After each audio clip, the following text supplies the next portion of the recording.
క్రీస్తునందున్న ప్రియులకు ప్రేమతో వందనాలు తెలియజేయుచున్నాను. ఆగస్టు నెల 4వ తేదీ 2024.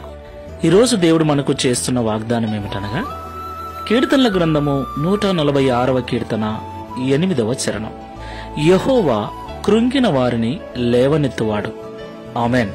నా ప్రియమైన సహోదరి సహోదరులారా, ఈ లోకములో కుటుంబాలుగా, బంధువులముగా, స్నేహితులముగా, సమూహాలుగా జీవిస్తున్న మనము ఆయా సమయాలలో వచ్చిన సమస్యను బట్టి, కష్టాన్ని బట్టి, శ్రమను బట్టి, నిందలను బట్టి, అవమానములను బట్టి, ఇతరులు మాట్లాడే సూటిపోటి మాటలను బట్టి కృంగిపోతూ ఉంటాం, కలవరపడుతూ ఉంటాం, భయపడుతూ ఉంటాం.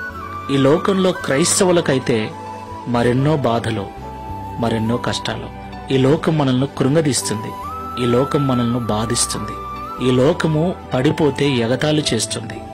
అయితే మనం ఆరాధిస్తున్న దేవుడు పడిపోయిన వారిని లేవనెత్తేవాడు, కృంగిన వారిని బలపరిచే దేవుడు.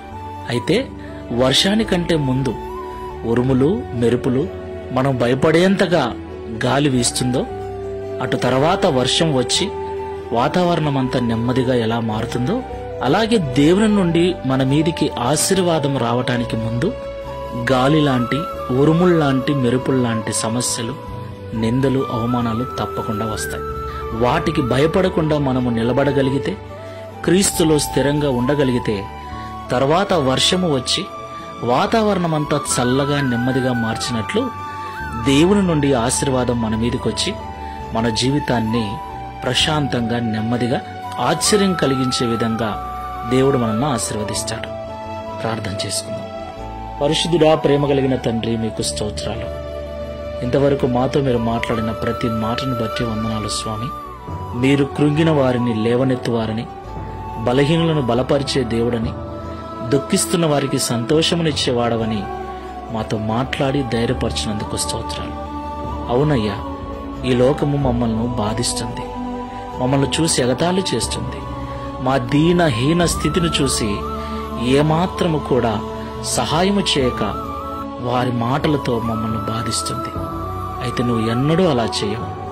మాతోనే ఉంటూ మమ్మల్ని నడిపించే దేవుడవై ఉన్నందుకు స్తోత్రాలు. ప్రియమైన తండ్రి, ఈ ప్రార్థనలో ఏకీవిస్తున్న వారిలో కృంగిన స్థితిలో ఉన్న వారిని లేవనెత్తండి.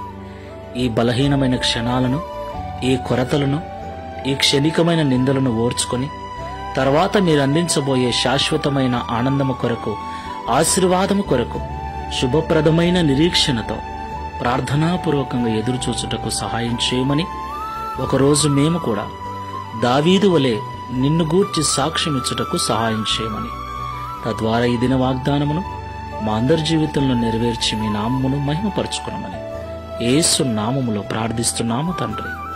Amen. Praise the Lord. God bless you.